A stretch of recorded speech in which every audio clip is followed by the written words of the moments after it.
یہ ایک بڑا سا کھلا میدان تھا، درمیان میں ایک اسٹیج سا بنا ہوا تھا۔ یہ لوگ جو ابھی گیٹ میں داخل ہوئے تھے وہ اسٹیج پر پہنچ چکے تھے اور اس لپٹی ہوئی چیز کو کھول رہے تھے۔ وہ ایک بڑا سا سرخ انتہائی خوبصورت قالین تھا۔ وہ قالین پورے اسٹیج پر آ گیا۔ چند لمحوں بعد ایک زر نگار اونچی سی کرسی رکھ دی گئی۔ اسٹیج کے ساتھ دریاں اور ان پر سفید چاندنیاں بچھائی جا رہی تھیں، اور یہ کام اتنی تیزی سے ہو رہا تھا کہ سارم کی آنکھیں یہ دیکھ کر حیران تھیں۔ چاندنیوں پر سرخ مخمل والے گاؤں تکیے رکھے جانے لگے۔ یہ کام سیاہ لباس والے کر رہے تھے۔ ان کے آدھے چہرے کھلے ہوئے تھے۔ فرش بچھانے کے بعد لوگوں نے آنا شروع کر دیا۔ وہ لوگ گیٹ سے تیزی سے داخل ہو رہے تھے اور اتنی ہی تیزی سے چاندنیوں پر بیٹھتے جا رہے تھے۔ کسی قسم کی کوئی ہلڑ بازی نہ تھی، نہ شور شرابہ، نہ کسی کی آگے بیٹھنے کی کوشش تھی۔ سب پورے اطمینان اور سکون کے ساتھ بیٹھتے جا رہے تھے، جیسے سب کی اسٹیج کے ساتھ نشستیں مقرر ہوں۔ اسٹیج کے ساتھ سب سے آگے سرخ لباس والے بیٹھے تھے، اس کے بعد سفید لباس والے، اور اب کالے لباس والے اپنی نشستوں پر بیٹھتے جا رہے تھے۔ جتنے مہمان تھے ان کے بھی پورے چہرے نظر نہیں آ رہے تھے۔ سارم بھی ان کالے لباس والوں کے ساتھ شامل ہو کر بیٹھ گیا۔ اس کے پیچھے بھی لوگ بیٹھتے گئے۔ پھر ایک شخص سبز لباس میں اچانک اسٹیج پر نمودار ہوا۔ اس نے اسٹیج کے درمیان کھڑے ہو کر اپنے دونوں بازو پھیلائے اور پھر انہیں اوپر اٹھاتا چلا گیا۔ جب اس کے ہاتھ رکے تو یوں محسوس ہوا جیسے اس کے دونوں ہاتھوں پر بڑا سا پیالہ رکھا ہوا ہو۔ پھر اس نے فوراً ہی اپنے ہاتھ نیچے کیے اور جس طرح نمودار ہوا تھا ویسے ہی کسی چھلاوے کی طرح اسٹیج سے اتر کر غائب ہو گیا۔ اب ایک ہلکا سا شور اٹھا اور لوگ اپنی نشستیں چھوڑ کر کھڑے ہونے لگے۔ سارم بھی ان کے درمیان کھڑا ہو گیا۔ شاید یہ سب لوگ کسی کی آمد پر اس کے احترام میں کھڑے ہوئے تھے۔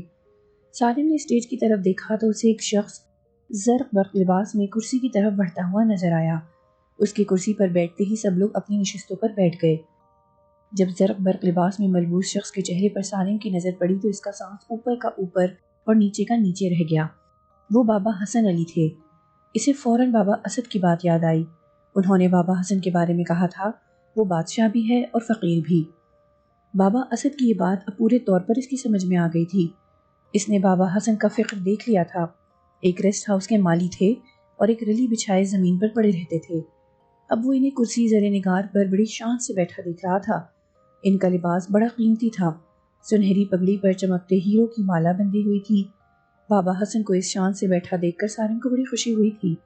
اب اسے احساس ہوا کہ شاہ صاحب نے اسے جس کے پاس بھیجا تھا وہ کوئی معمولی شخصیت نہ تھے۔ وہ کرسی زر نگار پر بیٹھے ہوئے زیارت کے حکمران لگ رہے تھے۔ اسی وقت زرد لباس میں ایک شخص اچانک نمودار ہوا۔ وہ پروقار انداز میں چلتا ہوا بابا حسن کے سامنے پہنچا۔ وہ سینے پر ہاتھ رکھ کر ذرا سا جھکا اور کچھ کہا۔ شاید اس نے جلسے کی کارروائی شروع کرنے کی اجازت مانگی تھی۔ بابا حسن نے جواب میں سیدھا ہاتھ اٹھایا، شاید یہ جلسہ شروع کرنے کا اشارہ تھا۔ وہ زرد لباس والا پلٹا، 2 قدم آگے بڑھ کر اسٹیج کے درمیان حاضرین کی طرف منہ کر کے کھڑا ہو گیا۔ اس کا بھی آدھا چہرہ ڈھکا ہوا تھا۔ بابا حسن کے علاوہ وہاں جتنے بھی لوگ موجود تھے سب کے چہرے آدھے ڈھکے ہوئے تھے۔ اس زرد لباس والے نے کچھ کہا لیکن سارم اس کی بات نہ سمجھ سکا۔ جب حاضرین میں سے ایک شخص اٹھ کر اسٹیج کی طرف بڑھا تو سارم نے سمجھا کہ حاضرین میں سے کسی کا نام پکار کر اسٹیج پر بلایا گیا تھا۔ ابھی وہ شخص اسٹیج پر پہنچ کر اس زرد لباس والے کے پاس جا کر کھڑا ہوا ہی تھا کہ حاضرین جلسہ میں سرگوشیاں سے شروع ہوئیں اور پھر آنن فانن سرگوشیاں ایک شور میں تبدیل ہو گئیں۔ لوگ ایک دوسرے کی طرف دیکھنے لگے تو اسے تشویش ہوئی۔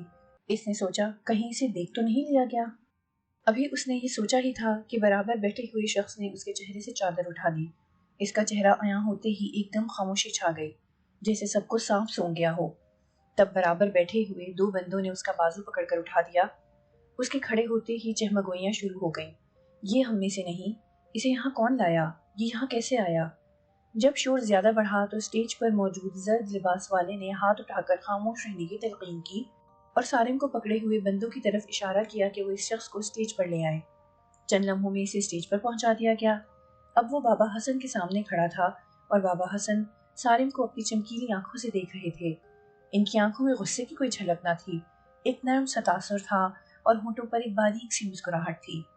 بابا حسن نے زرد لباس والے کو دیکھا اور اپنی آنکھ سے ہلکا سا اشارہ کیا۔ اس زرد لباس والے نے تفہیمی انداز میں گردن ہلائی اور پھر 2 بندے جو سارم کو اسٹیج پر کسی کھلونے کی طرح اٹھا کر لائے تھے ان کی طرف دیکھ کر جو کچھ کہا وہ سارم کی سمجھ میں نہیں آیا۔ حکم کی تعمیل میں ان دونوں بندوں نے اسے بیٹھنے کا اشارہ کیا اور جیسے ہی سارم قالین پر بیٹھا ان دونوں نے اسے بازوؤں سے پکڑ لیا۔ پھر اسے ایسے لگا جیسے وہ سارم کو اڑائے لیے جا رہے ہوں۔ چشمے زدن میں سارا منظر تبدیل ہو گیا۔ اب وہ ریسٹ ہاؤس میں اپنے کمرے کے دروازے کے سامنے بیٹھا تھا۔ وہ جلدی سے اٹھ کھڑا ہوا۔ اس نے آگے بڑھ کر سارے ریسٹ ہاؤس پر نظر ڈالی۔ اسے دور تک کچھ نظر نہ آیا۔ شاہ صاحب کے کمرے کی لائٹ بند تھی، شاید وہ سو چکے تھے۔ اس نے گھڑی پر نظر ڈالی، اس وقت 3:20 ہو چکے تھے۔ اسے یہ بات اچھی طرح یاد تھی کہ جب وہ ٹہل کر اپنے ریسٹ ہاؤس کی طرف پلٹا تھا تو 12:30 بجے تھے۔ اسے اندازہ تھا کہ تقریب میں اسے بمشکل آدھا گھنٹہ لگا ہوگا، لیکن گھڑی بتا رہی تھی کہ وہ اس تقریب میں 2.5-3 گھنٹے گزار کر آیا ہے۔ یہ سب کیا تھا؟ اس نے کیا دیکھا تھا؟ اس نے بابا حسن کو ایک نئی شان میں دیکھا تھا۔ وہ کرسی زر نگار پر بڑی تمکنت سے کسی بادشاہ کی طرح بیٹھے تھے۔ کیا یہ کوئی خواب تھا؟ تب اسے کچھ خیال آیا۔ وہ برآمدے کی سیڑھیاں اتر کر اس جگہ پہنچا جہاں بابا حسن کا ٹھکانہ تھا۔ جب وہ صنوبر کے درمیان بنے ہوئے چبوترے کے نزدیک پہنچا تو اس نے وہاں کسی کو کمبل اوڑھے لیٹا ہوا پایا۔ وہ نزدیک پہنچا، اس نے سونے والی کا چہرہ دیکھا۔ یہ دیکھ کر اس کی حیرت کی انتہا نہ رہی کہ بابا حسن تھے اور وہ بڑے پرسکون انداز میں سو رہے تھے۔ کالی پگڑی ان کے سر پر بندھی تھی، لیکن ذرا آگے آئی ہوئی تھی۔ ان کی روشن پیشانی پوری ڈھکی ہوئی تھی۔ وہ فوراً وہاں سے پلٹ آیا۔ اب اس کا دماغ چکرا چکا تھا۔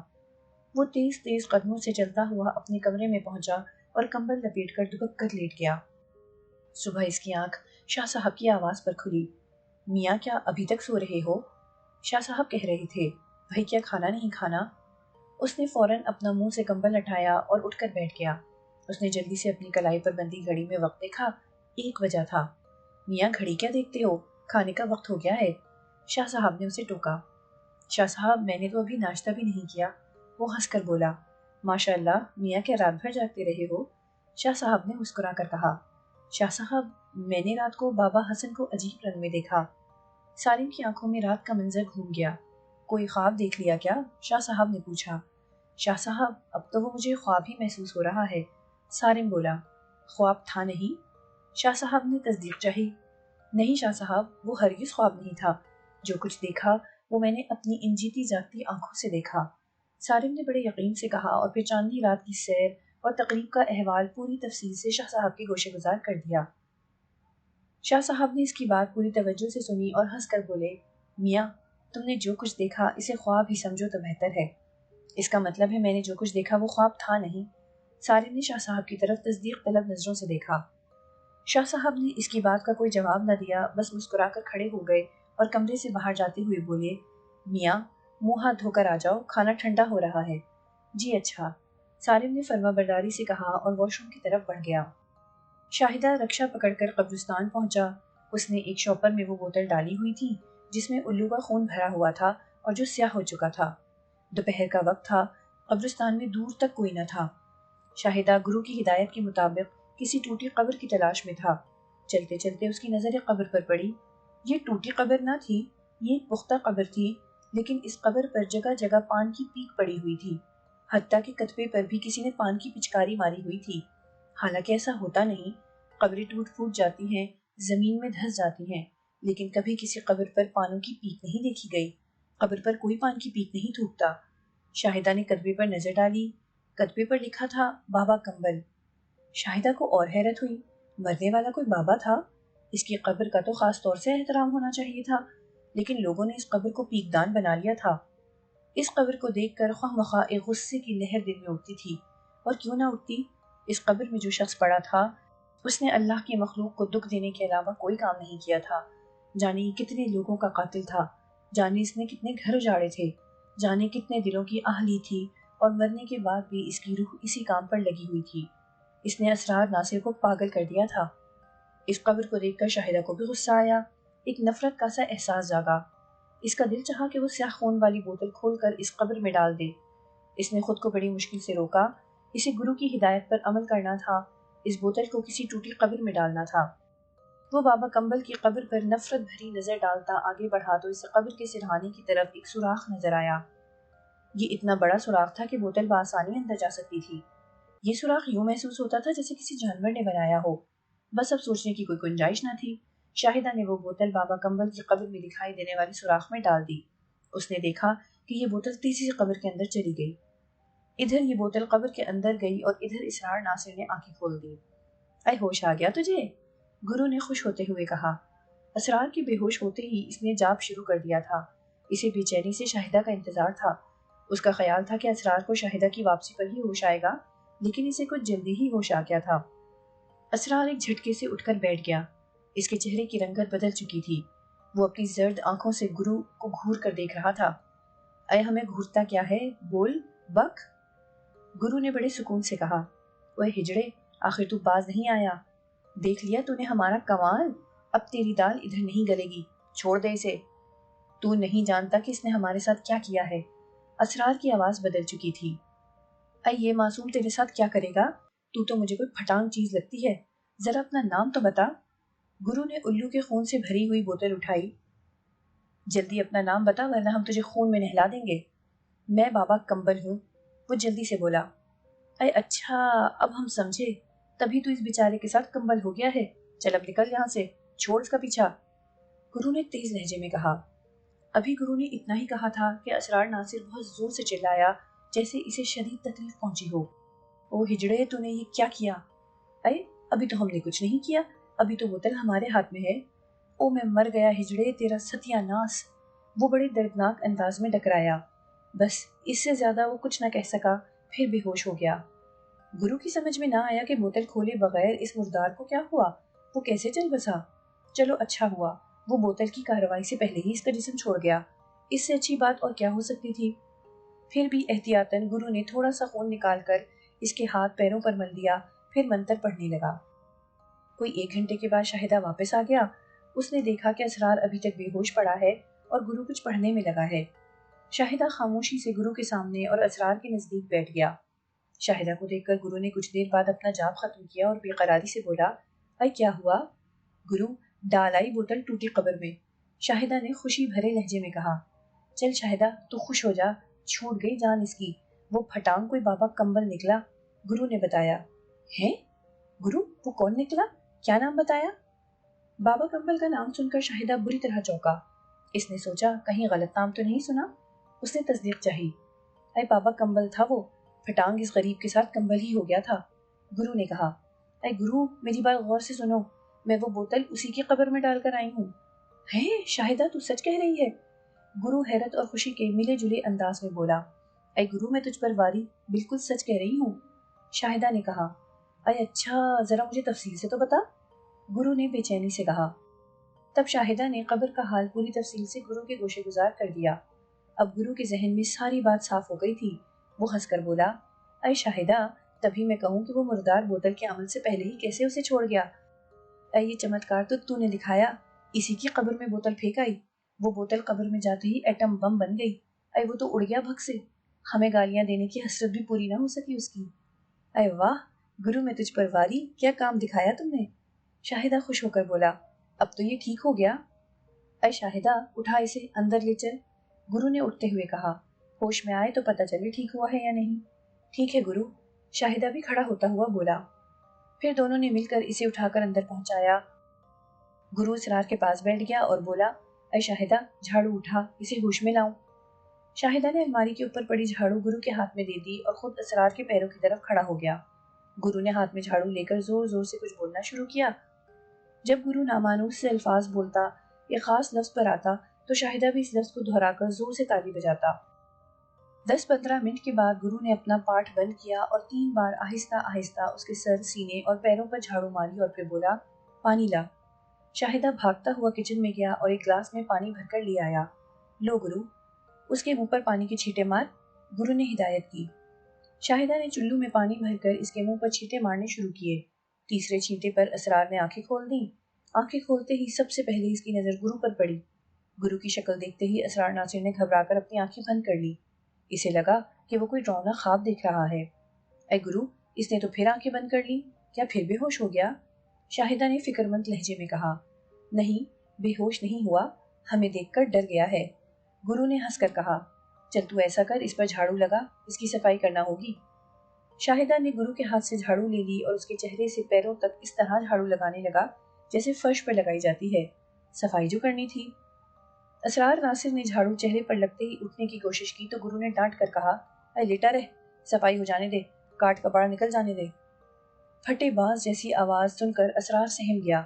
اب وہ ساکت ہو کر لیٹا تھا اور اس کے جسم کی صفائی جاری تھی۔ پھر شاہدہ سے گرو نے جھاڑو مانگ لی۔ لا ادھر دے۔ شاہدہ نے جلدی سے گرو کے ہاتھ میں جھاڑو تما دی۔ جھاڑو لیتے ہی گرو اسرار سے مخاطب ہو کر بولا، چل اٹھ۔ اسرار کسی معمول کی طرح اٹھ کر بیٹھ گیا۔ گرو نے جھاڑو الٹی پکڑ کر اس کی پیٹھ پر 3 بار آہستہ سے ماری اور پھر شاہدہ سے مخاطب ہو کر بولا، اے شاہدہ چل نام پوچھ۔ شاہدہ یہ سن کر اسرار کے پاس بیٹھ گیا اور اس کی ٹھوڑی پر ہاتھ رکھ کر اس کا چہرہ اٹھایا تو جانے کیوں اسرار کی آنکھیں بند ہو گئی۔ اے جانا، اپنی آنکھیں کھولو، اپنا نام بولو، کون ہو تم، کیا نام ہے تمہارا؟ شاہدہ نے بڑے پیارے لہجے میں پوچھا۔ میرا نام اسرار ناصر ہے۔ اسرار نے اپنی آنکھیں کھول کر شاہدہ کو دیکھا، پھر گرو کو دیکھا، تب اسے اندازہ ہوا کہ وہ کن لوگوں میں ہے۔ وہ گھبرا کر بولا، یہ میں کہاں آ گیا؟ اے واہ گرو! شاہدہ نے اٹھ کر ایک زوردار نعرہ لگایا، تیرا جواب نہیں گرو، تو نے اس پاگل کو ٹھیک کر دیا، اے واہ گرو! شاہدہ نے تالی بجا بجا کر گرو کے گرد ڈانس شروع کر دیا۔ اے شاہدہ بیٹھ جا، یہ تو ٹھیک ہو گیا، اب کہیں تو پاگل نہ ہو جانا۔ دیکھ لے، پھر یہ جھاڑو ہے میرے پاس۔ گرو نے اپنی کاجل بھری آنکھوں سے شاہدہ کو دیکھ کر تنبیہ کی۔ شاہدہ فوراً اس کے قدموں میں بیٹھ گیا۔ تیرا شکریہ گرو، تم نے بہت بڑا احسان کیا ہے مجھ پر۔ کیا میں پاگل ہو گیا تھا؟ اسرار ناصر نے پوچھا۔ اے ایسا ویسا؟ گرو نے بھویں نچا کر کہا، یہ شاہدہ کی مہربانی ہے کہ تجھے ہمارے پاس لے آئی۔ تب اسرار ناصر نے شاہدہ کی طرف تشکر آمیز انداز میں دیکھا اور بولا، آپ کا شکریہ شاہدہ، مجھے کچھ یاد نہیں، لیکن مجھے یہ ضرور احساس ہے کہ میرے ساتھ بہت کچھ ہوا ہے، ذرا مجھے تفصیل سے بتاؤ۔ اور پھر شاہدہ نے پان کی دکان سے لے کر آج تک کا حال پوری تفصیل سے سنا دیا۔ رات پھر آئی، چاند پھر نکلا، چاندنی پھر چٹکی، چاندنی رات کا فسون پھر دلوں پر چھانے لگا۔ سارم اپنی کالی چادر اوڑھ کر پھر اپنے ریسٹ ہاؤس سے باہر آ گیا۔ 12:30 بجے تک وہ سڑک پر ٹہلتا رہا۔ رات کا سحر اس پر طاری ہوتا رہا۔ پھر وہ اپنے ریسٹ ہاؤس کی طرف واپس چلا۔ وہ بہت آسانی سے اپنے گیسٹ ہاؤس کی گیٹ پر پہنچ گیا۔ وہ واپس پلٹتا، پختہ سڑک پر آ کر اس نے ایک کچی سڑک کا رخ کیا تو وہ مختلف راستوں سے گھومتا ہوا مارکیٹ میں آ نکلا۔ اس نے مارکیٹ میں ایک چائے کے ہوٹل پر چائے پی اور پھر اپنے ریسٹ ہاؤس کی طرف چلا۔ اس نے آس پاس کا سارا علاقہ چھان مارا، لیکن اسے وہ جگہ کہیں نظر نہ آئی جہاں کل رات تقریب منعقد ہوئی تھی۔ وہ تقریباً 2 گھنٹے ادھر ادھر گھوم کر واپس اپنے ریسٹ ہاؤس آ گیا۔ اپنے کمرے کی طرف بڑھا تو اسے شاہ صاحب برآمدے میں کھڑے نظر آئے۔ وہ جلدی سے آگے بڑھا۔ شاہ صاحب آپ؟ میاں اتنی رات گئے کہاں گھوم رہے ہو؟ شاہ صاحب نے بڑے نرم لہجے میں پوچھا۔ بس شاہ صاحب چاندنی رات کی سیر کر رہا تھا۔ میاں اتنی رات گئے باہر ٹہلنا ٹھیک نہیں، شاہ صاحب نے کہا۔ ہر مخلوق خدا کا اپنا اپنا وقت ہوتا ہے، یہاں یہ وقت انسانوں کے گھومنے کا نہیں، جائیں سو جائیں۔ جی اچھا، سارم نے فرما برداری سے کہا اور اپنے کمرے میں داخل ہو گیا۔ اسے اندازہ ہو گیا تھا کہ شاہ صاحب کو اس کا اس وقت باہر گھومنا پسند نہیں آیا۔ شاید وہ جان گئے تھے کہ سارم اس وقت کس چیز کی تلاش میں نکلا تھا۔ کائنات کے راز صرف اللہ جانتا ہے، یا وہ جانتے ہیں جنہیں اللہ جاننے کی اجازت دیتا ہے، اور سارم ہرگز ان جاننے والوں میں سے نہ تھا۔ اس کے حق میں یہی بہتر تھا کہ وہ خاموشی سے سو جائے، اور اس نے ایسا ہی کیا، وہ سو گیا۔ اسرار ناصر نے اپنے ٹھیک ہونے کی ردات سنی تو اسے بڑی حیرت ہوئی۔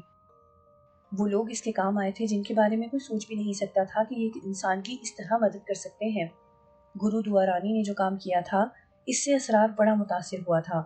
وہ خود صرف علم کا ماہر تھا اور بابا کمبل جیسے جادوگر کا چیلا رہ چکا تھا۔ وہ اس کالے علم کے بارے میں بہت کچھ جانتا تھا، اسی لیے گرو کی اس کی نظر میں اہمیت بڑھ گئی تھی۔ اس نے بابا کمبل جیسے شخص کی موذی روح سے نجات دلا دی تھی، یہ اس کا بڑا کارنامہ تھا، اس کے ماہر ہونے کا بین ثبوت۔ اسرار کو سب کچھ یاد آ گیا تھا۔ بابا کمبل کی شاگردی سے بابا کمبل کے قتل تک کی ساری فلم اس کی آنکھوں کے سامنے تیزی سے گزر گئی تھی۔ البتہ بابا کمبل کے آثیر میں مبتلا ہونے اور شاہدہ کے گھر تک پہنچنے کا عرصہ اس کے ذہن سے محو ہو گیا تھا۔ اسے کچھ یاد نہیں تھا کہ یہ تکلیف دہ عرصہ اس نے کہاں اور کیسے گزارا۔ ابھی تو وہ اپنی پوری کہانی سے واقف بھی نہیں ہوا تھا۔ اسے یہ بھی معلوم نہیں تھا کہ وہ اسپتال سے فرار ہوا ہے اور اس کی تلاش میں اس کا بھائی کیا کچھ کرتا پھر رہا ہے اور اس کے لیے کس قدر فکر مند ہے۔ گرو دعا رانی نے جب اسرار کی زبانی بابا کمبل کی کہانی سنی تو اسے بابا کمبل کی حیثیت کا اندازہ ہوا۔ اب یہ بڑا ضروری تھا کہ اس افرید سے ہمیشہ کے لیے نجات حاصل کر لی جائے۔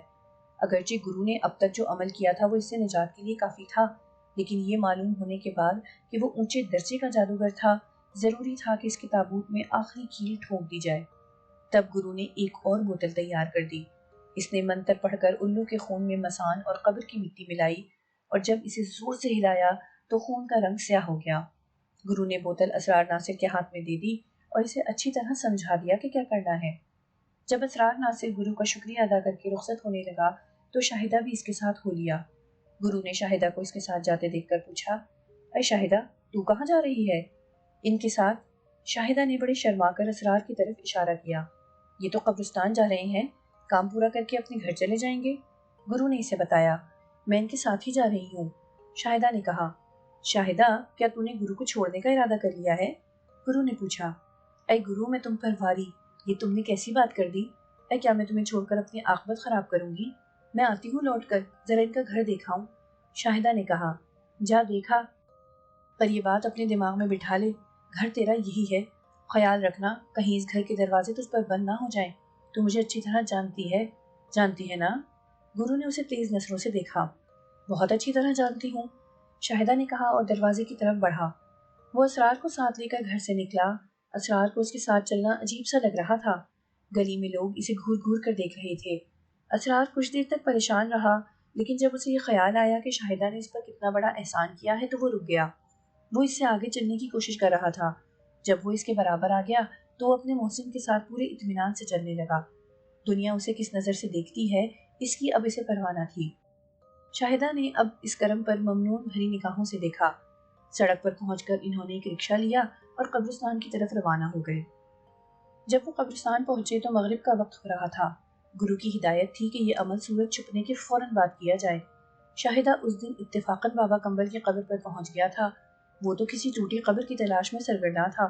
اسے کیا معلوم تھا کہ یہ ظالم شخص ہی بھوت بن کر اسرار سے لپٹ گیا ہے۔ مجھے وہ قبر یاد نہیں کہ کہاں ہے، شاہدہ نے قبرستان میں داخل ہو کر کہا۔ مجھے بہت اچھی طرح یاد ہے کہ اس منحوس کی قبر کہاں ہے، اسرار نے آگے بڑھتے ہوئے کہا۔ پھر وہ دونوں تیز قدموں سے چلتے ہوئے بابا کمبل کی قبر پر پہنچ گئے۔ اندھیرا ہونے والا تھا، بس یہی صحیح وقت تھا عمل کا۔ شاہدہ نے اسے شاپر سے بوتل نکال کر دی۔ اسرار ناصر بوتل کا ڈھکن کھولنے لگا۔ ڈھکن کھولتے کھولتے گزرے ہوئے واقعات کی فلم بہت تیزی سے اس کی نظروں کے سامنے سے گزر گئی۔ اس خبیث شخص نے اس کا گھر جلا دیا تھا، اس کی چہیتی بیوی کو مار دیا تھا، اس کے دماغ پر قبضہ کر لیا تھا، اسے پاگل کر دیا تھا۔ غصے کی ایک تیز لہر اس کے دل سے اٹھی۔ اس نے بوتل کا ڈھکن کھول کر ایک طرف پھینکا اور 3 چکروں میں اس کالے خون سے قبر کے گرد حصار کھینچ دیا۔ پھر کچھ خون اس نے کتبے پر بھی ڈال دیا۔ کتبے کے نیچے ہی وہ سوراخ تھا جس سے شاہدہ نے وہ بوتل اندر پھینکی تھی۔ تھوڑا خون ابھی بوتل میں موجود تھا، وہ اس کے سوراخ کے ذریعے اندر انڈیل دیا اور پھر خالی بوتل بھی قبر میں ڈال دی۔ آؤ شاہدہ، اسرار نے ایک گہرا اطمینان کا سانس لے کر کہا۔ کام ہو گیا؟ ہاں شاہدہ، کام ہو گیا اور وہ بھی پکا۔ اب یہ منحوس ہمیشہ کے لیے بند گیا ہے، اب یہ کسی کو کوئی نقصان نہیں پہنچا سکے گا، اسرار نے پرسکون لہجے میں کہا۔ آؤ چلیں۔ چلو بابو، شاہدہ نے مسکرا کر کہا۔ وہ دونوں باتیں کرتے قبرستان سے باہر آئے۔ ایک رکشہ لے کر وہ جبار ناصر کے گھر کی طرف عازم سفر ہوئے۔ جب گھر کے دروازے پر رکشہ رکا اور وہ رکشہ سے نکل کر دروازے کی طرف بڑھا تو اس کی عجیب سی کیفیت ہو گئی۔ اسے یوں لگا جیسے وہ کئی سالوں بعد یہاں آیا ہو۔ وہ کیا جانتا تھا کہ ابھی چند دن پہلے ہی تو یہاں سے گیا تھا۔ اسرار نے ہاتھ بڑھا کر اطلاعی گھنٹی بجائی۔ جبار ناصر کا آج آف تھا، وہ اس وقت گھر میں موجود تھا۔ گھنٹی کی آواز سن کر وہ دروازے کی طرف بڑھا۔ وہ محناز سے ابھی اسرار کی باتیں کر رہا تھا۔ اسپتال سے فرار ہوئے اسرار کو 4-5 دن ہو چکے تھے۔ ابھی تک اسرار کا کوئی سراغ نہیں ملا تھا۔ وہ اپنے اخبار میں اسپتال سے فرار کی نیوز کے ساتھ تلاش گمشدہ کا اشتہار بھی لگوا چکا تھا، لیکن ابھی تک کہیں سے اس کے بارے میں کوئی اطلاع نہ ملی تھی۔ اسرار کی ذہنی حالت کے پیش نظر سب سے زیادہ اس بات کا خطرہ تھا کہ کہیں وہ کسی گاڑی کے نیچے نہ آ جائے، لیکن ایسی بھی کوئی خبر نہ آئی تھی۔ وہ حیران تھا کہ اس کا بھائی آخر کہاں چلا گیا، اسے زمین نکل گئی یا آسمان کھا گیا۔ انہی خیالات میں الجھا ہوا وہ دروازے کی طرف بڑھا، اور جب اس نے دروازہ کھولا تو اسے یقین نہ آیا کہ وہ جو کچھ دیکھ رہا ہے وہ حقیقت ہے یا محض تصور۔ لیکن یہ تصور نہ تھا، وہ حقیقت میں اس کے سامنے موجود تھا، اور حیرت کی بات یہ تھی کہ بڑی محبت بھری نظروں سے جبار ناصر کو دیکھ رہا تھا۔ اس کے چہرے پر شناسا مسکراہٹ تھی۔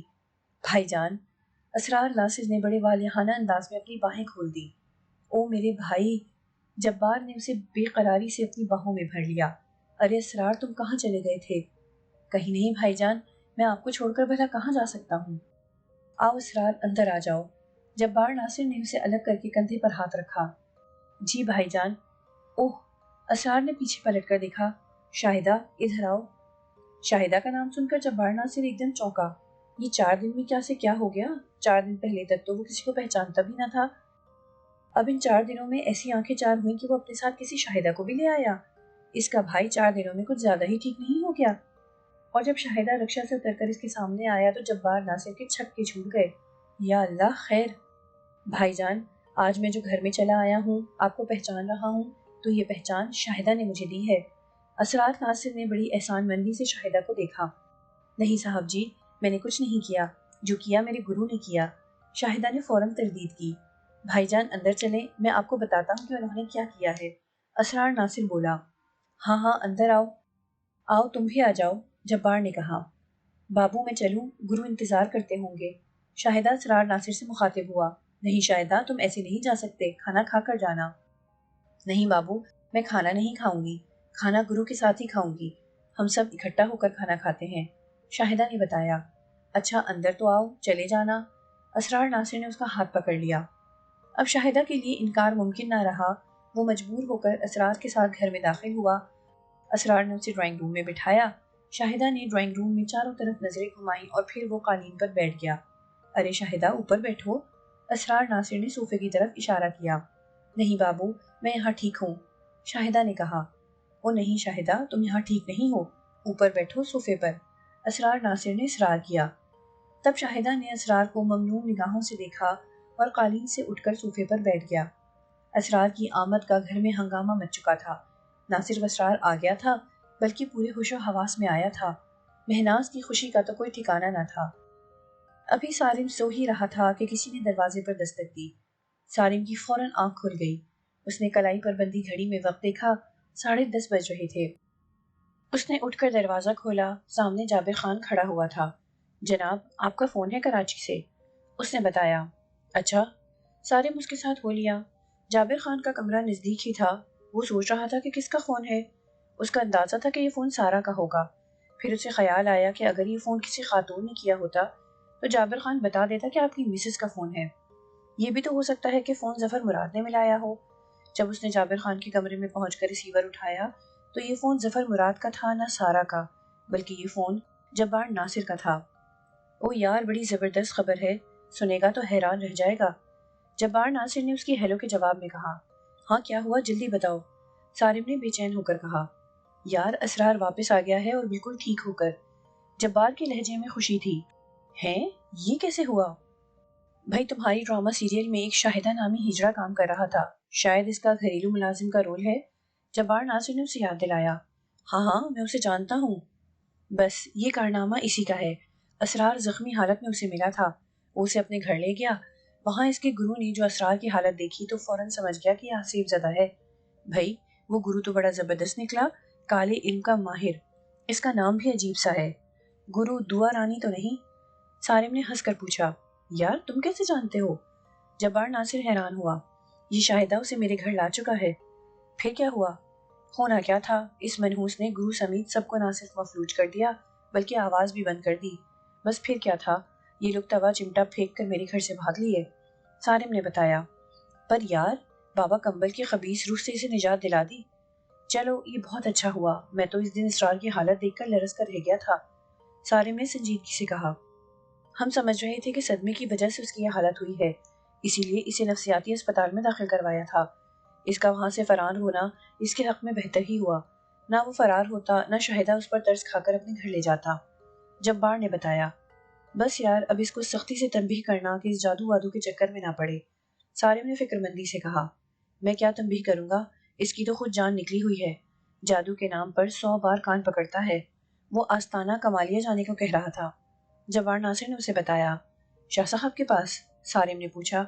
ہاں، اس سے کہو میرا انتظار کرے کیونکہ شاہ صاحب یہاں ہیں میرے ساتھ، سالم نے کہا۔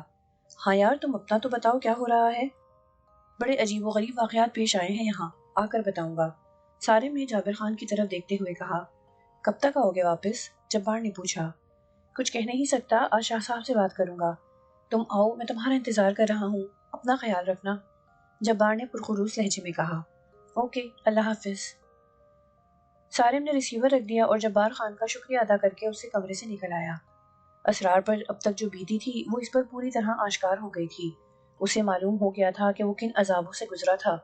عملیات کے شوق نے اسے کہیں کا نہ چھوڑا تھا۔ وہ دین کا رہا تھا نہ دنیا کا۔ وہ دھوبی کا کتا بن گیا تھا جو گھر کا ہوتا ہے نہ کھاٹ کا۔ اسرار کو عملیات سے ضرور دلچسپی تھی، لیکن عملیات کے ذریعے کسی کی جان لینا اسے پسند نہ تھا۔ یہ اور بات ہے کہ بابا کمبل کی شاگردی میں رہ کر اسے ان کاموں میں تعاون کرنا پڑا۔ ایسا اس نے مجبوراً کیا۔ اس کا دل ہمیشہ کڑتا رہا۔ بابا کمبل ایک سفاک قاتل تھا۔ اس نے اپنی طاقت بڑھانے کے لیے اسرار کی بلی دینی چاہی، لیکن اسرار نے اپنے گرو کے تیور پڑھ لیے اور اس سے پہلے کہ وہ اسے قربان کر کے اپنی طاقت بڑھا لیتا، اسرار نے اس پر تیزاب پھینک کر اپنی جان بچا لی۔ اسرار کی جان تو بچ گئی، پر بابا کمبل کی خبیث روح نے انتقامی کارروائی شروع کر دی۔ اس نے سمینہ کی جان لی، اس کے گھر کو جلایا، طرح طرح سے اس کا سکون برباد کیا۔ پھر بھی انتقام کی آگ ٹھنڈی نہ ہوئی تو اس کے دماغ پر قبضہ کر کے اسے پاگل کر دیا، اسے دربدر کر دیا۔ اس کی آنکھوں سے پہچان مٹ گئی، جانے کہاں کہاں بھٹکتا پھرا۔ وہ تو بھلا ہو شاہدہ کا کہ جانے اس کے دل میں کیا آیا کہ اسے اپنے گھر لے گیا۔ جب کسی کو ٹھیک ہونا ہوتا ہے تو ایسے ہی راستہ کھلتا ہے۔ گرو دعا رانی نے بابا کمبل کی خبیث روح کو ایسا چت کیا کہ اسے اسرار کی جان چھوڑتے ہی بنی۔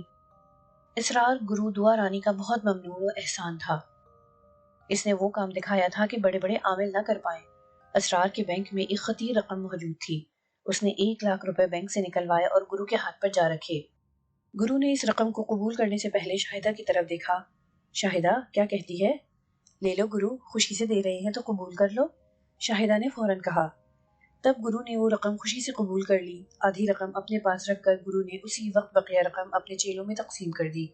رقم ملتے ہی گھر میں جشن کا سا سما ہو گیا۔ پھر اسرار اپنی سابقہ سسرال پہنچا۔ اسرار کو اپنے ہوش و حواس میں دیکھ کر سب خوش ہو گئے۔ اسی گھر سے تو اس پر جنون کی کیفیت طاری ہوئی تھی، اور وہ گلے میں ٹیلی فون لٹکا کر ہوش و خرد کی دنیا سے بیگانہ ہو گیا تھا۔ اسرار کو دیکھ کر والدین کو اپنی بیٹی سمینہ یاد آئی۔ زرینہ اپنی بہن کے تصور میں گم ہو گئی۔ اس گھر اور اس گھر کے مکینوں نے اسرار کا دل تڑپا دیا۔ سمینہ کی یاد اس کی آنکھوں سے آنسو بھر کر بہنے لگی۔ پر اب کیا ہو سکتا تھا؟ جانے والی لوٹ کر نہیں آ سکتی تھی، جانے والے کبھی لوٹ کر نہیں آتے۔ اسرار کو سمینہ کے گھر والوں نے روک لیا۔ وہ رات بھر اس کے ساتھ محو گفتگو رہے، اسرار کی سنتے رہے، اپنی سناتے رہے۔ صبح کے وقت یہ نشست برخاست ہوئی۔ اسرار کو بیڈ پر لیٹتے ہی نیند آ گئی۔ اسے سوتے ہوئے زیادہ دیر نہ ہوئی تھی کہ اچانک اس کی آنکھ کھل گئی۔ وہ بڑا حیران ہوا۔ وہ خواب ہی ایسا تھا۔ سمینہ آئی تھی اس کے خواب میں۔ وہ کہہ رہی تھی میری چھوٹی بہن زرینہ سے شادی کر لو۔ سارم کو زیارت میں رہتے ہوئے آج 7واں دن تھا۔ اسے ابھی تک کوئی واضح جواب نہیں ملا تھا۔ بابا حسن کچھ بولتے تھے نہ شاہ صاحب کھل کر کچھ کہتے تھے۔ بس شاہ صاحب کی زبانی اسے اتنا ضرور معلوم ہوا تھا کہ بابا حسن نے کراچی جانے کی حامی بھر لی ہے۔ کب جائیں گے اس بارے میں کوئی جواب نہ ملتا تھا۔ شاہ صاحب بس اتنا کہتے تھے کہ بابا حسن نے چھٹی کی درخواست دے دی ہے، چھٹی منظور ہو جائے تو پھر وہ چلیں۔ سارم کی سمجھ میں یہ بات نہ آتی تھی کہ بابا حسن نے چھٹی کی درخواست کس کو دی ہے اور وہ منظور کیوں نہیں ہو رہی۔ وہ اس ریسٹ ہاؤس میں مالی تھے۔ سارم انہیں دن بھر پیڑ پودوں کی دیکھ بھال کرتے دیکھتا تھا، یا وہ اپنے ٹھکانے پر لیٹے نظر آتے تھے، اور جب وہ لیٹے ہوتے تو اسے کرسیوں پر بیٹھے 2-4 آدمی دکھائی دیتے۔ ان میں کبھی کبھی شاہ صاحب بھی ہوتے۔ یہ کون لوگ ہوتے تھے سارم کو معلوم نہ تھا۔ سارم سوچتا تھا کہ آخر بابا حسن اس ریسٹ ہاؤس میں ایسا کیا کام کرتے ہیں کہ مالک ان کی چھٹی منظور نہیں کر رہا تھا۔ اس راز سے شاہ صاحب پردہ اٹھاتے تھے نہ بابا حسن۔ 7واں دن آ پہنچا تھا۔ اب سارم کچھ الجھن کا شکار ہونے لگا تھا۔ صبح اٹھتے ہی اس نے سوچا تھا کہ وہ شاہ صاحب سے 2 ٹوک انداز میں بات کرے گا تاکہ اسے روانگی کا دن معلوم ہو سکے، لیکن 2 ٹوک انداز میں بات کرنے کی نوبت نہ آئی۔ شاہ صاحب خود ہی دستک دے کر اس کے کمرے میں چلے آئے اور مسکرا کر بولے، میاں تم چلو ہم آتے ہیں۔ سارم کو واپسی کے لیے کچھ نہیں کرنا تھا۔ وہ 1 گھنٹے کے اندر ضروریات سے فارغ ہو کر کوئٹہ کے لیے عازم سفر ہو گیا۔ کوئٹہ پہنچ کر اس نے کراچی کے لیے کوچ پکڑ لی۔ رات 11:30 بجے وہ کراچی پہنچا۔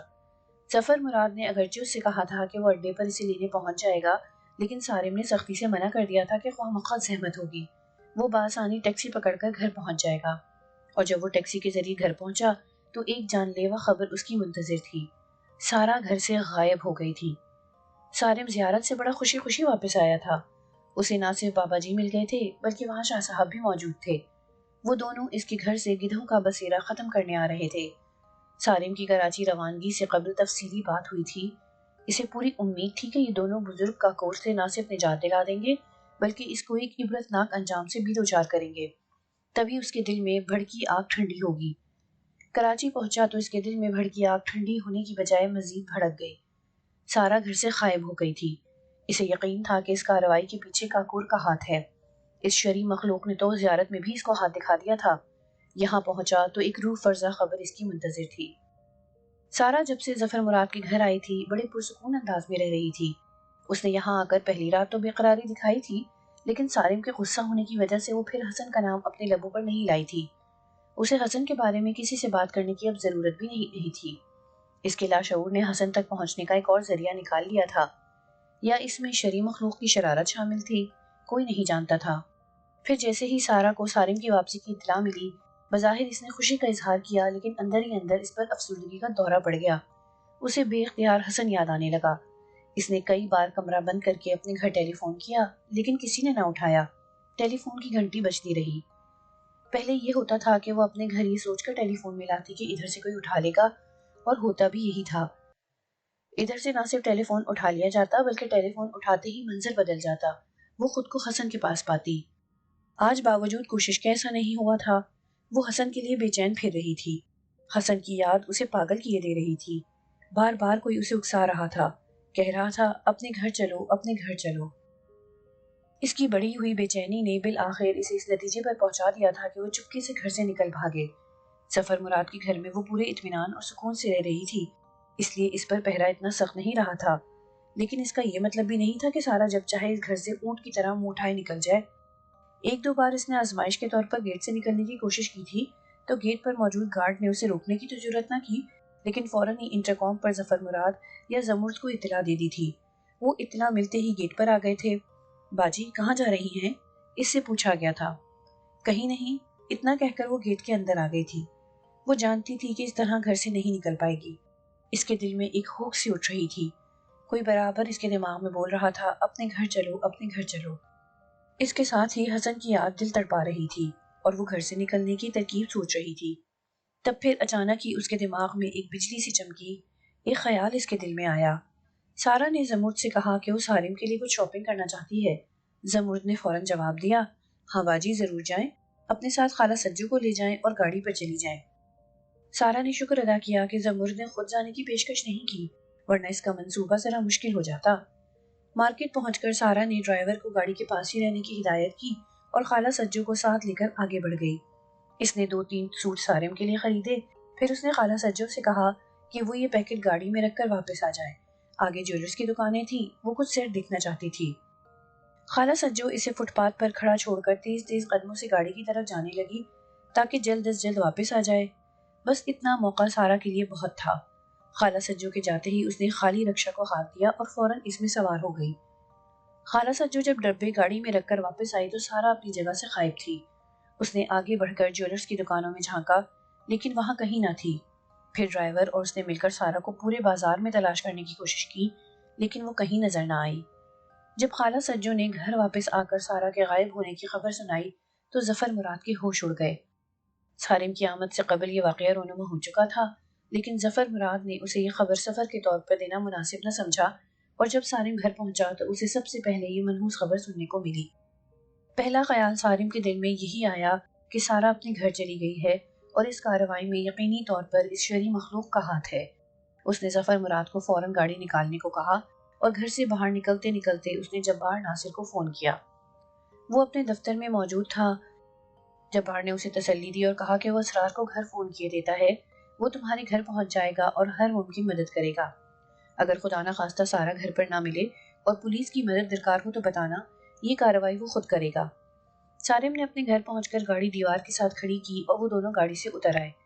پورا گھر اندھیرے میں ڈوبا ہوا تھا، ایک گہرا سناٹا چھایا ہوا تھا۔ سارم نے مین گیٹ کا تالا کھولا اور دونوں پٹوں کو زور سے اندر کی طرف دھکیلا۔ دونوں پٹ تیزی سے کھلتے چلے گئے۔ آؤ ظفر، سارم نے کہا۔ پھر وہ دونوں اندر داخل ہوئے۔ اس کے گھر کے چاروں طرف گارڈن تھا اور گھر میں داخلے کے 2 راستے تھے۔ ایک راستہ ڈرائنگ روم سے تھا اور دوسرا دروازہ براہ راست لاؤنج میں کھلتا تھا۔ ڈرائنگ روم والا راستہ قریب تھا، وہ ڈرائنگ روم کی طرف بڑھا۔ ابھی وہ گھر میں تالا کھول ہی رہا تھا کہ اسرار بھی آ پہنچا۔ اسرار کو دیکھ کر سارم خوش ہوا۔ اسرار وہ واحد شخص تھا جو اس گھر کے حالات سے پوری طرح واقف تھا۔ وہی پہلی بار سالم کو شاہ صاحب کے پاس لے کر گیا تھا اور یہاں ہونے والی ساری کارروائی میں موجود رہا تھا۔ یہ اور بات کہ وہ بابا کمبل کے چکر میں آ کر شاہ صاحب کی لگائی بندش کو توڑ بیٹھا تھا۔ بہرحال اس وقت آنے والا اسرار پہلے کے اسرار سے بالکل مختلف تھا۔ اب وہ صدقے دل سے چاہتا تھا کہ سالم اس شرعی مخلوق سے نجات پا جائے۔ اس سلسلے میں وہ ہر ممکن مدد کرنے کو تیار تھا۔ یہی وجہ تھی کہ وہ جبار کا فون ملتے ہی آدھی رات کو سالم کے گھر آ پہنچا تھا۔ جو غلطی اس سے ماضی میں سرزد ہوئی تھی اب وہ اس کا ازالہ کرنا چاہتا تھا۔ ایک طرح سے اسے نئی زندگی ملی تھی۔ وہ ہوش و خرد کی دنیا میں دوبارہ واپس آیا تھا۔ ہوش میں آنے کے بعد اب وہ کسی قیمت پر اپنی ہوش گنوانا نہیں چاہتا تھا۔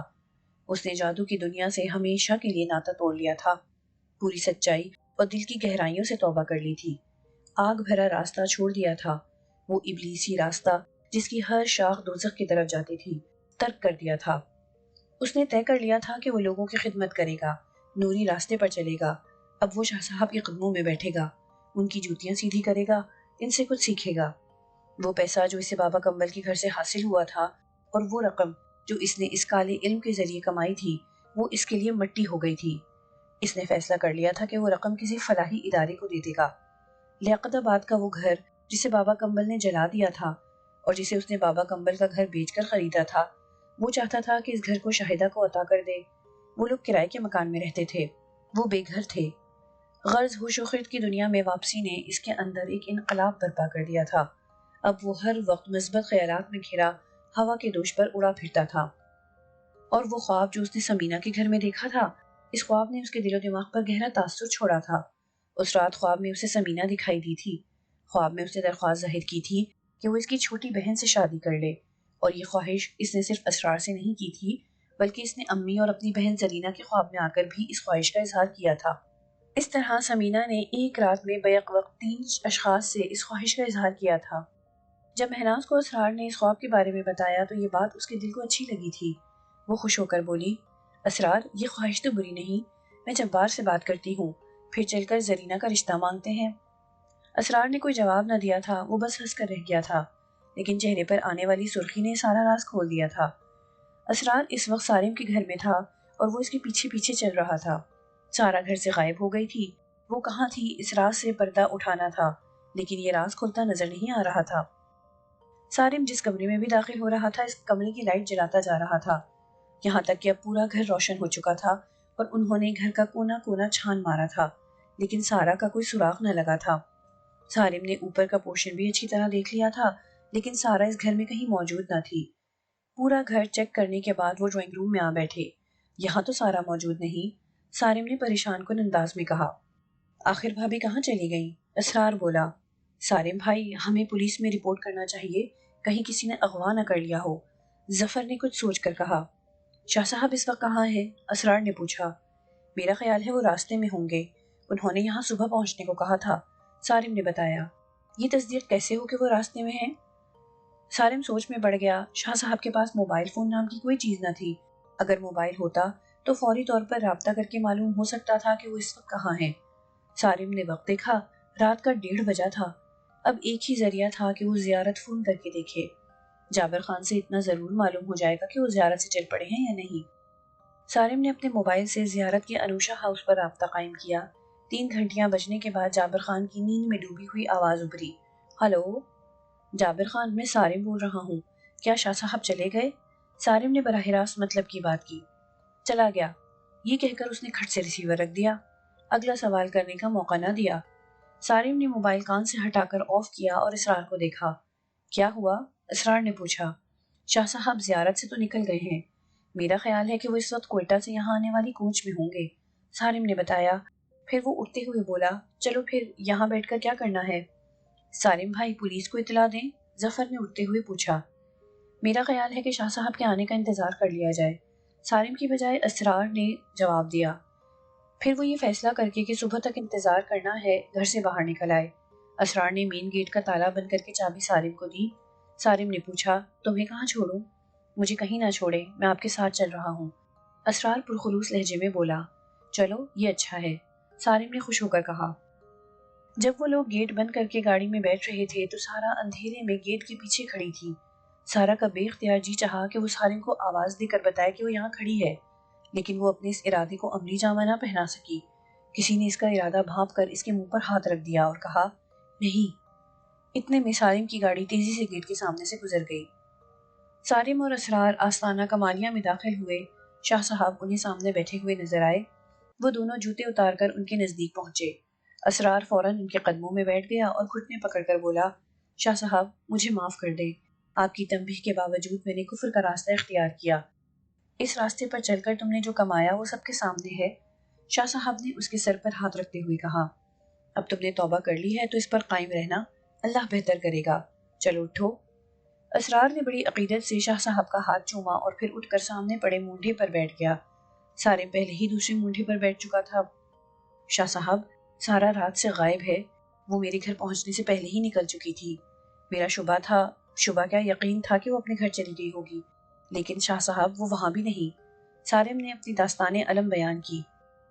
شاہ صاحب نے سالم کی بات سن کر آنکھیں بند کر لی، ساتھ کچھ پڑھتے رہے۔ پھر اچانک آنکھیں کھول کر سالم کو دیکھا۔ چند لمحے اسے دیکھتے رہے۔ سالم ان کی آنکھوں کی تاب نہ لا سکا، اس نے اپنی آنکھیں جھکا لی۔ اسی وقت اس کے کانوں میں آواز آئی، میاں سارا اپنے گھر میں ہی ہے، وہ تمہیں دکھائی نہیں دی، وہ دکھائی دے بھی نہیں سکتی تھی۔ یہ ساری کارروائی اسی خبیث کاکور کی ہے۔ خیر کاٹ کی ہنڈیا کب تک چولہے پر رہے گی، بس آج آخری دن ہے، ہر فریب کا پردہ چاک ہو جائے گا۔ شاہ صاحب نے بڑی سنجیدگی سے کہا۔ شاہ صاحب بابا حسن آ گئے؟ سالم نے پوچھا۔ ہاں وہ آ رہے ہیں، راستے میں ہیں۔ شاہ صاحب نے کچھ اس انداز سے جواب دیا کہ سالم میں مزید سوال کرنے کی ہمت نہ رہی۔ بابا حسن ابھی نہیں آئے تھے۔ شاہ صاحب کے حکم کے مطابق سارے انتظامات مکمل تھے۔ باہر صوفہ ڈال دیا گیا تھا، 2 مزدور بلائے گئے تھے جو گھر کے باہر دیوار کے ساتھ بیٹھے تھے۔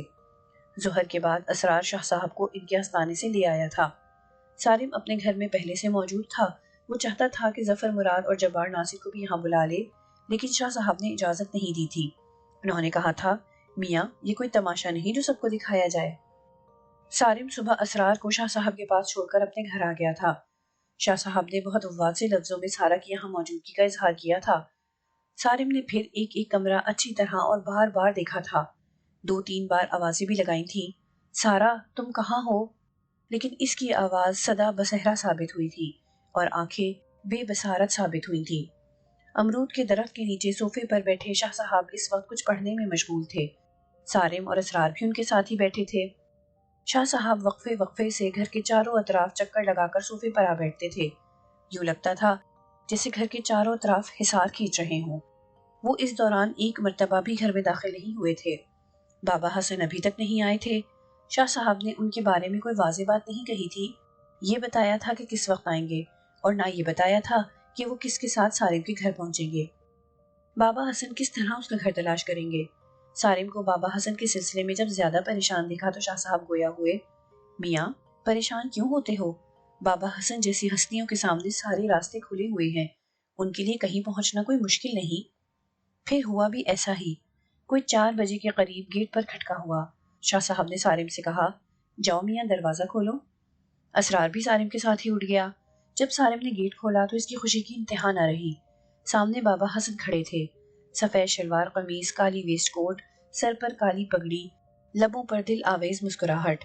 بابا حسن نے بلند آواز میں سلام کیا۔ سالم نے مسافے کے لیے ہاتھ بڑھایا، لیکن وہ مسکراتے ہوئے گیٹ میں داخل ہو گئے۔ انہوں نے ہاتھ نہیں ملایا۔ اسرار نے بابا حسن کو دیکھا تو وہ انہیں سلام کرنا ہی بھول گیا۔ ایسا پروقار، پرکشش اور پرسحر شخص اس نے آج تک نہیں دیکھا تھا۔ وہ انہیں دیکھتا ہی رہ گیا اور وہ اس کے سامنے سے گزر گئے۔ شاہ صاحب انہیں دیکھ کر کھڑے ہو گئے۔ بابا حسن نے شاہ صاحب سے ہاتھ ملایا، پھر وہ دونوں صوفے پر بیٹھ گئے۔ سالم اور اسرار بھی گیٹ بند کر کے ان کے قریب آ کھڑے ہوئے۔ وہ یہاں نہیں ہے، شاہ صاحب نے بابا حسن کو بتایا۔ وہ اب کہیں نہیں جا سکتا، وہ چھپ سکتا ہے اور نہ فرار ہو سکتا ہے۔ کچھ ہی دیر جاتی ہے وہ آپ کے سامنے ہوگا۔ بابا حسن نے پورے اطمینان سے کہا اور پھر ان کے ہاتھ میں موجود کالے چمکتے ہوئے دانوں کی تسبیح تیزی سے گھومنے لگی۔ اسی وقت گھر کے اندر سے آوازیں آنے لگی۔ گھر کے دروازے دھاڑ دھاڑ بند ہو رہے تھے۔ ایسا معلوم ہوتا تھا جیسے تیز ہوا کے باعث دروازے کھل رہے ہوں اور بند ہو رہے ہوں۔ جب دروازہ بند ہوتا تو ایک زوردار دھماکے کی آواز آتی۔ بابا حسن اور شاہ صاحب پورے سکون سے بیٹھے ہوئے تھے، البتہ ان کی نظریں گھر کی طرف ضرور تھیں، جیسے کسی چیز کے منتظر ہوں۔ تب وہ چیز جس کے وہ دونوں منتظر تھے گھر سے برآمد ہوئی۔ وہ لاؤنج کے دروازے سے گھوم کر باہر آ رہا تھا اور پختہ فرش پر گھٹنوں کے بل بہت تیزی سے چلتا ہوا آ رہا تھا۔ وہ 6-7 ماہ کا گول مٹول سا بچہ تھا۔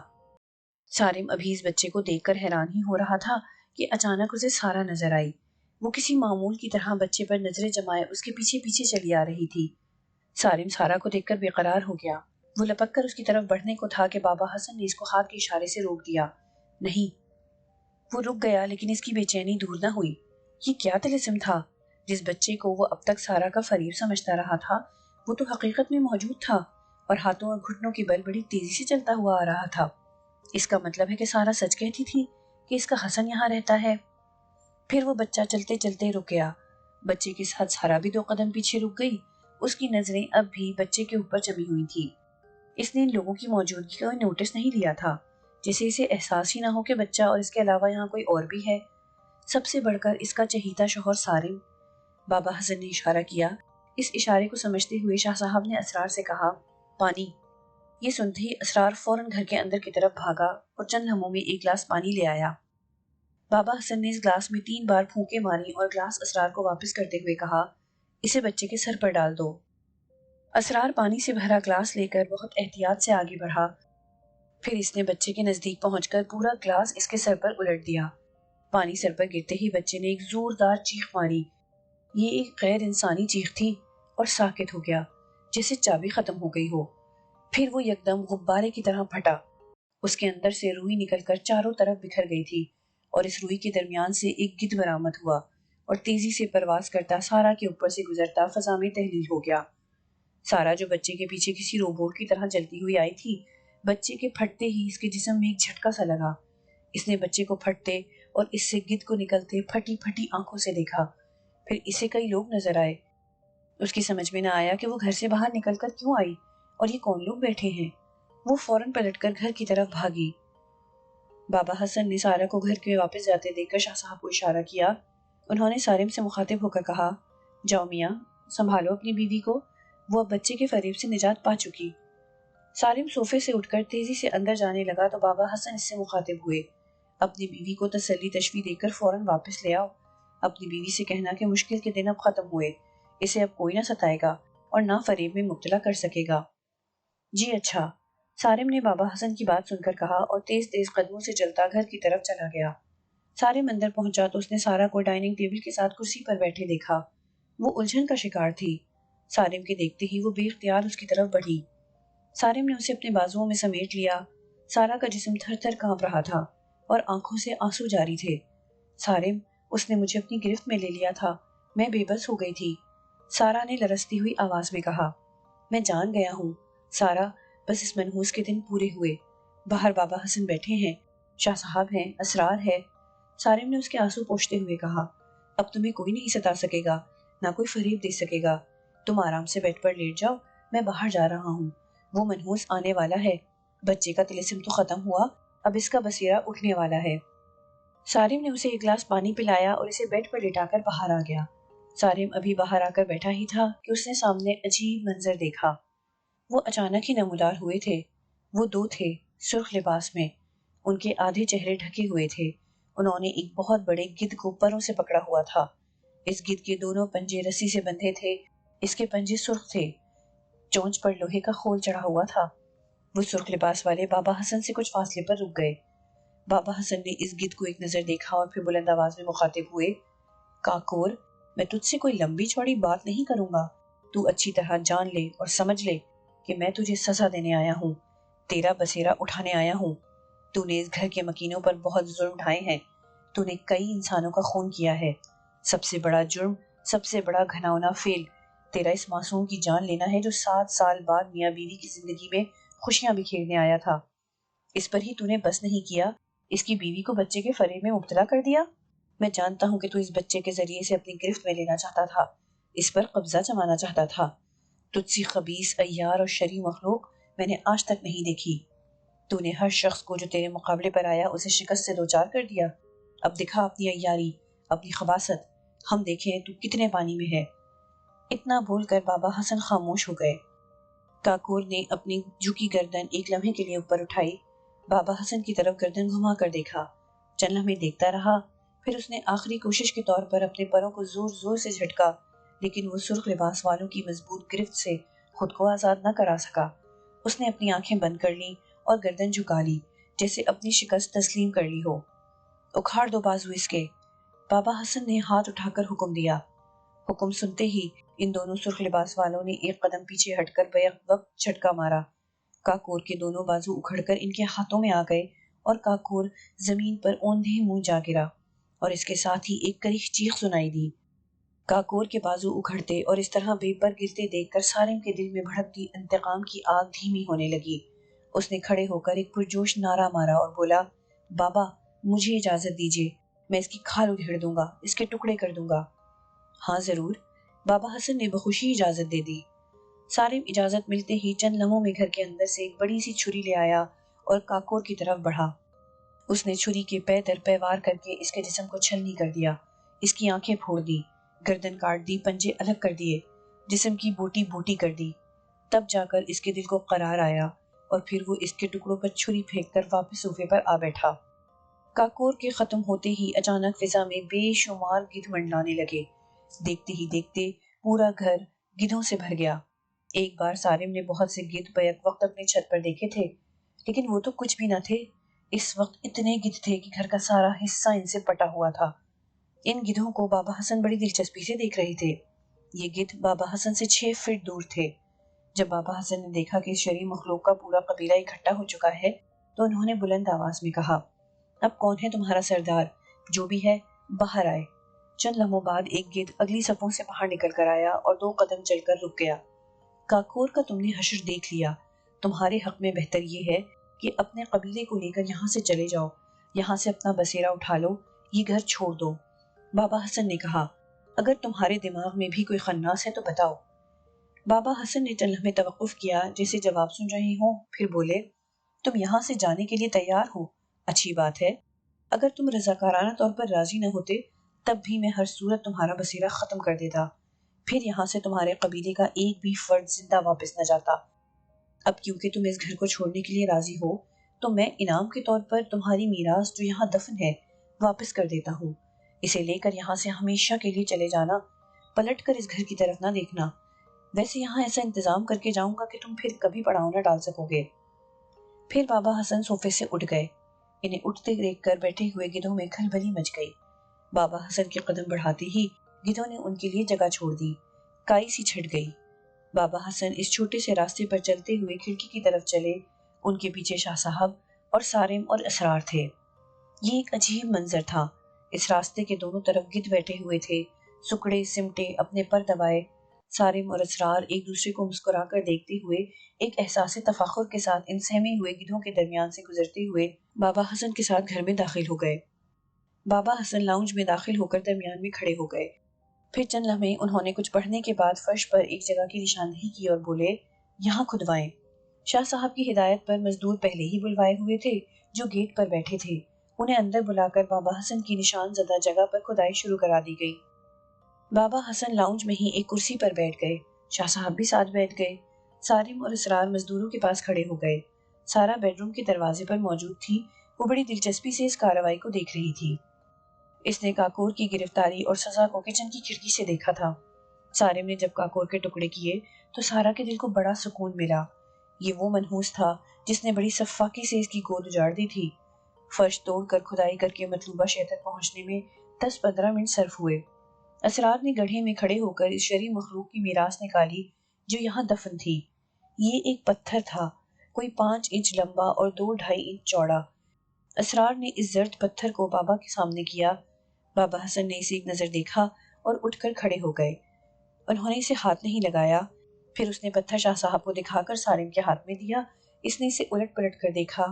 بابا حسن اور شاہ صاحب باہر جا چکے تھے۔ سارم نے شرعی مخلوق کی مدفون میراث کو سارا کو دکھایا اور پھر وہ دونوں باہر آ گئے۔ سارم کے ہاتھ میں اپنی میراث دیکھ کر تمام گدھوں نے اپنی گردنیں جھکا لی۔ یوں لگا جیسے انہوں نے اس چمکتے زرد پتھر کو احترام دیا ہو۔ بابا حسن اور شاہ صاحب صوفے پر بیٹھ چکے تھے۔ جب سارم ان کے نزدیک پہنچا تو بابا حسن نے اس گدھ کی طرف اشارہ کر کے جو اب اس قبیلے کا سردار تھا کہا، اس کے سامنے رکھ دو۔ سارم نے وہ زرد پتھر زمین پر اس گدھ کے سامنے رکھ دیا جو سب سے آگے تھا اور خاصا جسیم تھا۔ وہ گدھ گردن جھکائے زرد پتھر کے قریب آیا۔ اس نے اس پتھر کو اپنی چونچ سے چھوا جیسے اسے چوما ہو، اور پھر الٹے قدموں پیچھے ہٹا، ایک چیخ مار کر اپنے پر پھڑپڑائے اور پھر اڑان بھری۔ جب وہ اڑا تو اس کے پنجوں میں وہ زرد پتھر دبا ہوا تھا۔ اس کے اڑتے ہی دوسرے گدھوں نے بھی پرواز شروع کر دی۔ ان اڑتے گدھوں سے آسمان بھر گیا۔ اڑتے ہوئے گدھ بری طرح چیخ رہے تھے جیسے بصیرہ اٹھنے پر تکلیف میں مبتلا ہوں۔ سارم اس نظارے کو بڑی آسودگی سے دیکھ رہا تھا۔ اس کی آنکھوں میں ٹھنڈک اتر رہی تھی۔ پھر 2-3 منٹ میں آسمان گدھوں سے خالی ہو گیا۔ سارم کے گھر سے اس شرعی مخلوق کا بصیرہ ختم ہو گیا تھا۔ سب کے چہروں پر خوشی کی لہر دوڑ گئی۔ سارم کی خوشی کا کوئی ٹھکانہ نہ تھا۔ تب شاہ صاحب نے سارم کو اشارے سے اپنے قریب بلا کر سرگوشی کی۔ جی اچھا۔ سارم شاہ صاحب کی بات سن کر تیزی سے اندر گیا اور سارا کو بلا لایا۔ وہ بابا حسن کے سامنے سر جھکا کر کھڑی ہو گئی۔ یہ ان کی بیگم ہے، آپ کی توجہ کی طلبگار، شاہ صاحب نے بابا حسن سے مخاطب ہو کر کہا۔ ارے شاہ صاحب، ہم کیا اور ہماری توجہ کیا؟ یہ کہہ کر بابا حسن اٹھ کر کھڑے ہو گئے۔ سر پر امرود کا درخت تھا۔ ہاتھ بڑھا کر ایک امرود توڑا اور سارا کی طرف بڑھاتے ہوئے بولے، یہ لو، دونوں مل بانٹ کر کھا لینا۔ شکریہ بابا۔ سارا نے بڑی عقیدت سے وہ امرود لے لیا اور پھر کہا، آپ اتنی دور سے ہمارے لیے آئے، آپ کو زحمت ہوئی۔ یہ سارا کارنامہ ان کا ہے؟ بابا حسن نے شاہ صاحب کی طرف اشارہ کیا۔ یہ ہمیں کھینچ کر یہاں لے آئے۔ اچھا بھائی، اب ہم جاتے ہیں۔ انہوں نے سارم کی طرف دیکھا اور پھر شاہ صاحب سے مخاطب ہوئے، چلیں؟ جی بالکل۔ شاہ صاحب نے فوراً آگے قدم بڑھا دیے۔ سارم اور سارا نے بہت روکا کہ کم از کم ایک رات تو ہمارے ہاں قیام کیجیے۔ اگر آپ قیام نہیں کرتے تو رات کا کھانا ہی ہمارے ساتھ تناول فرمائیے۔ لیکن انہوں نے کوئی پیشکش قبول نہ کی۔ مجبوراً سارا سارم کو اللہ حافظ کہنا پڑا۔ وہ اسرار کے ساتھ انہیں گاڑی میں آستانہ کمالیہ چھوڑ آیا۔ واپس آ کر انہوں نے کاکور کے ٹکڑے ایک شاپر میں جمع کیے۔ اس خبیث کا کیا کریں، اسے کیسے ٹھکانے لگائیں؟ سارم نے پوچھا۔ سارم بھائی، مجھے معلوم ہے اس کا کیا کرنا ہے، میں ٹھکانے لگاؤں گا اسے۔ اسرار بولا، کیا کرو گے؟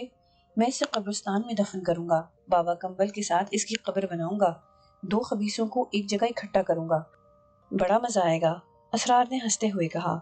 اور پھر اسرار نے ایسا ہی کیا۔ بابا کمبل کے برابر اسے دفنا دیا، اس کی پختہ قبر بنوا دی اور اس پر کاکور کے نام کا کتبہ لگوا دیا۔ سارم نے اپنا گھر از سر نو سجایا، لاؤنج کا پورا فرش توڑوا کر دوبارہ بنوایا، گھر کا پورا فرنیچر تبدیل کیا گیا۔ سارا اور سارم نے مل کر گھر کی ایک ایک چیز دوبارہ سیٹ کی۔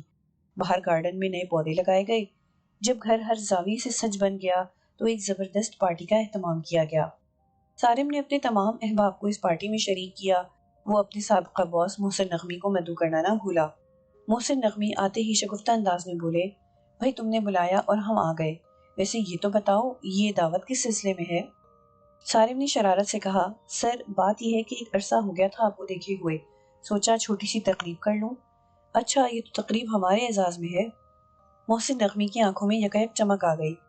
تو بھائی پھر ہمارے گلے میں پھول ڈالو۔ یہ سنتے ہی محفل کشت زعفراں بن گئی۔ وہ امرود اگرچہ بابا حسن نے ان کے گھر میں لگے ہوئے درخت سے توڑ کر دیا تھا، لیکن اس کا ذائقہ بالکل مختلف تھا، بے حد میٹھا، انتہائی خوشبودار اور انوکھے ذائقے کا حامل تھا۔ سارم نے اس امرود کو بابا حسن کی ہدایت کے مطابق مل بانٹ کر کھایا۔ اسے چھری سے کاٹ کر آدھا نہیں کیا، بلکہ وہ اپنے ہاتھ سے ایک دوسرے کو کھلاتے رہے یہاں تک کہ امرود ختم ہو گیا۔ یار یہ کچھ جلدی نہیں ختم ہو گیا؟ سارم چٹخارے لیتا ہوا بولا۔ سارم، یہ امرود تھا، کوئی تربوز نہیں تھا۔ سارا نے اپنی مسکراتی آنکھوں سے اسے دیکھا۔ ایک دن اسرار سو کر اٹھا تو اس کی بے چینی اسے قبرستان لے گئی۔ قبرستان پہنچ کر اس بے چینی کی وجہ معلوم ہوئی۔ بابا کمبل اور کاکور کی قبریں غائب تھیں۔ قبروں کی جگہ ہموار تھی، جیسے وہاں کبھی قبریں تھیں ہی نہیں۔ پہلے تو اسرار کو شبہ ہوا کہ وہ ان قبروں کی جگہ بھول گیا ہے، پھر اس نے ادھر ادھر نظریں دوڑائیں، ساری نشانیاں موجود تھیں، بس قبریں غائب تھیں۔ اسرار نے گورکن سے رابطہ کیا تو اس نے بتایا، صاحب جی ایسا تو کبھی نہیں ہوا، میری اور میرے باپ دادا کی ساری زندگی انہی قبروں کے ساتھ گزر گئی، کبھی کسی نے ایسے واقعے کی نشاندہی نہیں کی۔ ہوا کیا آخر؟ اسرار نے بے چین ہو کر پوچھا۔ صاحب جی، دونوں قبریں رات کو دھماکے سے بیٹھ گئی۔ قبریں بارشوں سے ضرور بیٹھ جاتی ہیں، لیکن یہاں تو کوئی بارش نہ ہوئی اور نہ زلزلہ آیا، پھر بھی دونوں قبریں بیٹھ گئیں۔ دونوں قبریں زمین میں اس طرح دھس گئیں کہ ان کا وجود مکمل طور پر مٹ گیا۔ جب میں دھماکے کی آواز سن کر قبروں کے نزدیک گیا تو میں نے ایک سفید پوش بزرگ کو وہاں سے جاتے دیکھا۔ کیا بزرگ کے سر پر چھوٹی سی کالی پگڑی تھی؟ اسرار نے فوراً پوچھا۔ ہاں جی، گورکن نے اقرار کیا، بڑے نورانی چہرے والے بزرگ تھے جی وہ۔ یہ بات اسرار نے سالم کو بتائی تو وہ بڑا حیران ہوا۔ بابا حسن کی شخصیت ایک معمہ بنی ہوئی تھی۔ سالم نے انہیں زیارت کے ایک ریسٹ ہاؤس صنوبر کے درختوں کے سائے میں ردی پر لیٹے ہوئے دیکھا تھا۔ پھر وہ اسے کرسی زر نگار پر متمکن نظر آئے۔ باوجود اصرار کے شاہ صاحب نے اس اصرار کو کھول کر نہ دیا، بس اتنا کہا کہ میاں تمہارا کام ہو گیا، تمہیں اس شرعی مخلوق سے نجات مل گئی، اتنا کافی ہے، اب کھوج کس بات کی؟ لیکن کھوج تو برقرار تھی، تجسس اپنی جگہ قائم تھا۔ آخر وہ تھے کون؟ اسرار کا خیال تھا کہ وہ انسان نہ تھے۔